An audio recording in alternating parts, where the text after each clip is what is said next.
All right, I'm Catherine Frank, and I teach the Environmental Land Use Planning and Management course.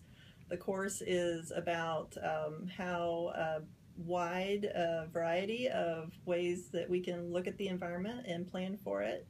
The course is structured in terms of modules where we have an introductory module, what is environmental planning, what are some environmental ethics to consider, who are the players in environmental planning, and some of the tools that we use like GIS and public participation. And then after that, we go into different systems that we plan for.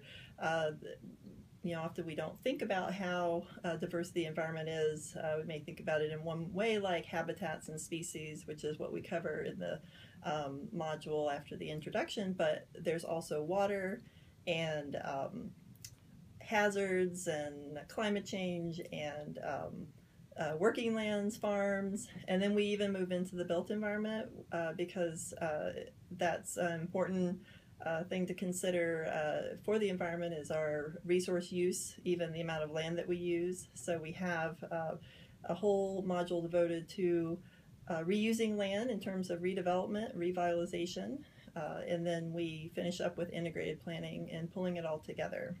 So in terms of structuring this for the course, we have the modules for each of those topics.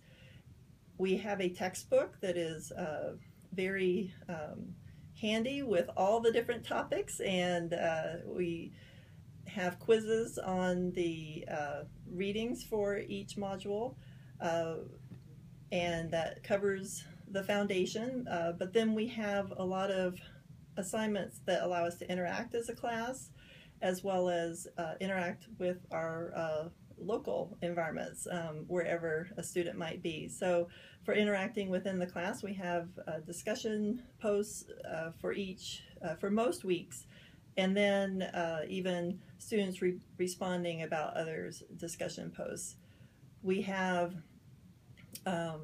for interacting with the local place, an assignment is to attend a environmental planning meeting in local community and report on that, and also to find a redevelopment or revitalization project where a person lives or nearby and do a podcast on that, so that then we can share that with other students and then they can comment. So I was surprised when I first had created the podcast assignment of how engaging the podcasts are. But then we also have kind of traditional case studies that we do, again, to learn examples and reports on that, but I've added a presentation component to that where students create it with the voiceover using, right now, a VoiceThread would be one method, and then we share those presentations across the class and comment on each other. So we have lots of ways of interacting, and actually it doesn't take very long. Within the first week or two, I feel like we are getting to know each other pretty well and knowing where people live and what they're experiencing.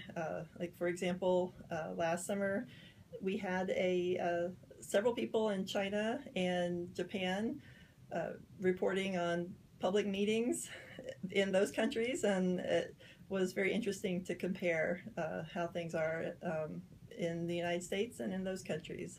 So we really take advantage of where people are located as well.